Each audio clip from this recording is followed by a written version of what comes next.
है इनकी डिवर्मिंग के लिए जो जानवरों के लिए आती है। ये स्पेसिफिक है वेटनरी पर्पस के लिए। ये किटन्स या डॉग। और जहाँ तक बात है इसका नेम क्या रखा है हमने, तो मेरे अस्सलाम वालेकुम, मेरा नाम है साद और उम्मीद है आप सब लोग बहुत ज़्यादा ठीक ठाक होंगे। और मेरा काका और मैं फिर से आप लोगों की खिदमत में हाजिर हो चुके हैं। और आज की वीडियो बनाने की मकसद जो है वो दो चीज़ें हैं। एक तो इसका नाम बताना था मैंने क्या रखा है, जो कि मैं वीडियो के एंड पे बताऊंगा। दूसरा डिवर्मिंग के ऊपर बात करने वाले हैं, डिवर्मिंग होने वाली किटन की। और आज ये पहला दिन है, आज डॉक्टर अंकल के पास जाना है ना। डॉक्टर अंकल के पास जाएंगे, उनसे पूछेंगे डिवर्मिंग करनी है या नहीं करनी, अगर करनी है तो क्यों करनी है, अगर नहीं करनी तो क्यों नहीं करनी, और डिवर्मिंग का क्या फ़ायदा है या क्या नुकसान हो सकते हैं, डॉक्टर साहब से ही पूछेंगे। तो ज़्यादा टाइम नहीं वेस्ट करेंगे, चलें डॉक्टर साहब के पास। ये तो जाने को तैयार नहीं है, लेकिन आज का फर्स्ट डे है वेट के पास जाना है। चलो चलते हैं। तो चलते हैं क्लिनिक पर, देखते हैं इसकी डिवर्मिंग होती है या नहीं होती।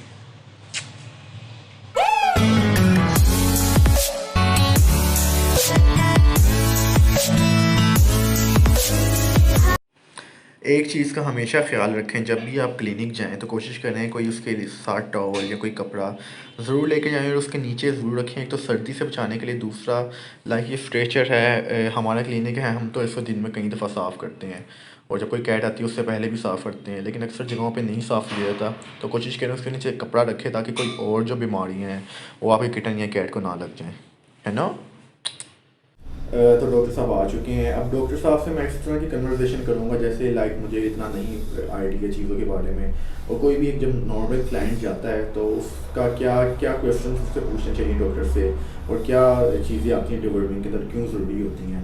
तो डॉक्टर साहब को वेलकम कहते हैं। डॉक्टर साहब अस्सलाम वालेकुम, क्या हाल चाल? वालेकुम अस्सलाम, ठीक ठाक, आप सुनाएं। अच्छा डॉक्टर साहब, ये काका हमारा आपके पास आया डिवर्मिंग के लिए, हाँ ठीक जी। है।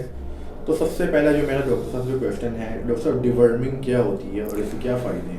डिवर्मिंग्स बेसिकली जो सी होती है, वर्म्स को हम जो पेट में बन जाते हैं उसको हम एक्सक्लूड करते हैं थ्रू मेडिसिन। वो आप टॉपिकल भी कर सकते हैं, ओरल भी कर सकते हैं, इंजेक्टेबल भी कर सकते हैं। ठीक है, तो ये तो नॉर्मल चीज़ आगे की वर्म्स को मारने के लिए। अच्छा डॉक्टर साहब ये बताएं, अब ये किटन जो है ये तकरीबन 50 डेज़ के अराउंड है, तो क्या हम इसकी डिवर्मिंग कर सकते हैं? मैं आपको ये बता देता हूँ कि लाइक ये पिछले 10 दिनों से खाना खा रहा है तकरीबन, ठीक है। इसकी जो डाइट है वो चिकन वगैरह है, ठीक तो हो गया। क्या एक ऐसा किटन जो कि जिसने अभी तक मदर फीड पे है और वो 50 दिनों का है, और एक ऐसा किटन जो कि 10 दिनों से खाना खा रहे हैं या 7-8 दिनों से खाना खा रहा है, तो क्या फ़र्क होगा? क्या हम दोनों की डिवर्मिंग कर सकते हैं या जो खाना खा रहे हैं सिर्फ उसकी डिवर्मिंग कर सकते हैं?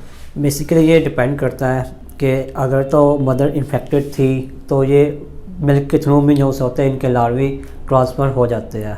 तो इसका ये नहीं है कि जो खाना खा रहा है सिर्फ उसी की डिवर्मिंग हो सकती है, दोनों की डिवर्मिंग हो सकती है। लाइक अगर ये मेरा किटन है, इसको वर्म्स नहीं आ रहे अभी, लेकिन ये खाना खा रहा है, तो क्या इसकी एज हो चुकी है कि हम इसको डिवर्म करना शुरू कर दें? जी बिल्कुल। ठीक है। अच्छा डॉक्टर साहब, इसके बाद मुझे ये बताएं कि अक्सर लोग ये पूछते हैं कि यार हम घर में डिवर्मिंग कर लें किटन की, और अक्सर जो मेडिकल स्टोर से जो मेडिसिन मिलती हैं क्या उनसे डिवर्मिंग हो जाती है, और क्या जो घर पे करते हैं पूछ के क्या उसका नुकसान होता है या फ़ायदा होता है? जी देखिए, अब असल सिचुएशन जो सी होती है ना वो नहीं पता चलती। अब डॉक्टर जो है स्पेसिफिक है वो सारे पैरामीटर्स चेक करता है, उसके रिकॉर्ड। हो सकते हैं डॉक्टर साहब? एक तो उसकी एज, उसकी दूसरी बात उसकी ग्रोथ, उसकी कोई और उसको स्ट्रेस तो नहीं है, फिज़िकली वो हेल्दी है। ये सारी चीज़ें देख के और फिर डिवर्मिंग करते हैं, और जो सी उसके लिए सूटेबल है उस ड्रग का फिर इंतखाब किया जाता है। मेडिसिन मिलती हैं मेडिकल स्टोर से, लाइक जेंटल मिलती हैं, वर्मोक्स मिलती हैं, क्या उनसे डिवर्मिंग की कंप्लीट हो जाती है या क्या होता है उससे? डिवर्मिंग हो सकती है, लेकिन एज सच अब उसकी जो प्रॉपर डोज है अगर वो नहीं मिल रही तो वो सही नहीं है। दूसरी बात ये है कि वो अब एक ड्रग है वो एक स्पेसिफिक स्पेक्ट्रम के लिए है, आप उससे ये नहीं कह सकते कि इससे आपने पूरी डिवर्मिंग कर ली है, प्रॉपर डिवर्मिंग नहीं है। जी ठीक है। अच्छा डॉक्टर साहब, ये अब बताएं मुझे कि लाइक अगर मैंने डिवर्मिंग करवानी तो उससे पहले मैंने क्या पैरामीटर्स देखने हैं? किटन्स को जो है वो किस तरह से देखना है कि उसकी डिवर्मिंग हो सकती है या नहीं हो सकती, क्या क्या चीज़ें देखना ज़रूरी है उसके अंदर? डिवर्मिंग के लिए आप बेसिक इसके जो से वाइटल्स आपको उसको देखना चाहिए। इसका टेम्परेचर, पल्स, रेस्पिरेशन, इसको कोई फिज़िकल कोई साइन तो नहीं है कोई डिज़ीज़ का, कोई सारे इसके कान वगैरह, आपकी इसकी आइज़ वगैरह, कोई डिस्चार्ज वगैरह तो नहीं है, ये सारे पैरामीटर देख के तो फिर आप डिवर्मिंग कर सकते हैं। अच्छा, डिवर्मिंग पहले करवानी चाहिए या वैक्सीनेशन पहले करवानी चाहिए? ये डिफरेंट प्रोटोकॉल्स हैं। बेसिकली तो डिवर्मिंग ही स्टार्ट हो जाती है, डिवर्मिंग पहले करनी चाहिए। अच्छा, अगर एक बच्चा जो है वो 2.5 मंथ का है, उसकी डिवर्मिंग नहीं हुई जी, तो क्या हमें उसकी वैक्सीनेशन पहले करवानी चाहिए वायरल को देखते हुए, या उसकी डिवर्मिंग पहले कर देनी चाहिए? पहले क्या ज़रूरी चीज़ आती है?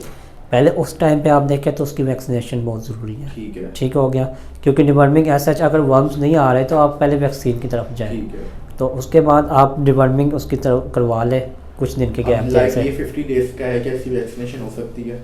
वैक्सीनेशन इसकी हो सकती है, लेकिन कुछ अगर दिन बाद हो तो ज़्यादा बेहतर है। ठीक है सर, और ग्रोथ हो जाए इसकी जी। ज़्यादा बेहतर, इसलिए हम पहले डिवर्मिंग की तरफ जाएंगे। हाँ जी, डिवर्मिंग के क्या फ़ायदे होते हैं, क्या उससे फ़ायदा और होता है जान? डिवर्मिंग से ये है कि इसकी एक तो ग्रोथ अच्छी हो जाती है, परफॉर्मेंस अच्छी होती है, और इसके ये हेल्दी लाइफ के लिए बहुत इंपॉर्टेंट होती हैं। आप चीज़ ये बता दें हमें डिवर्मिंग करने से पहले, कि डिवर्मिंग करने से पहले या बाद में किसी चीज़ की हमने एहतियात करनी है?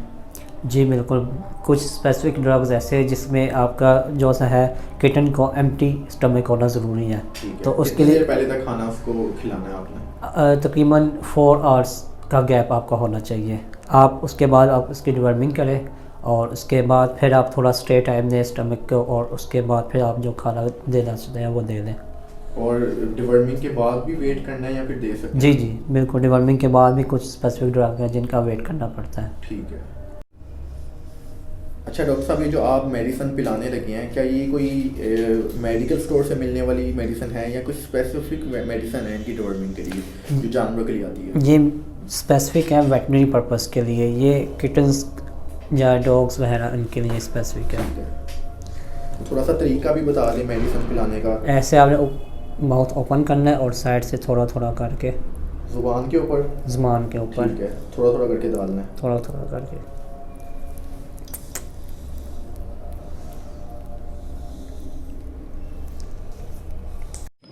अब हम अपने काके की जो है डिवर्मिंग करवा के वापस आ चुके हैं, उसके हाउस में रख दिया उसे।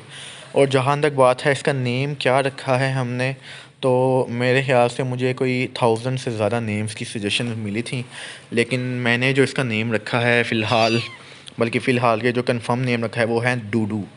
डूडू मेरी एक कैट का नाम था जिसकी डेथ हो चुकी है, तो मुझे ये लग भी उसी तरह का रहा है, इसलिए मैंने इसका नाम डूडू रख दिया। अच्छा, इसका नाम है डूडू।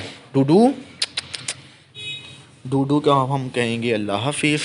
और नेक्स्ट जो वीडियो है कि जब मैं इसकी वैक्सीनेशन करवाने लगूंगा, तो उस दिन आपसे जो है वो वैक्सीनेशन से सारी रिलेटेड जो है वो सारी डिटेल और इससे रिलेटेड सारी इन्फॉर्मेशन शेयर करूंगा, और वैक्सीनेशन भी करेंगे इसकी। ठीक है, टाटा कर दो डूडू, डूडू टाटा कर दो, डूडू।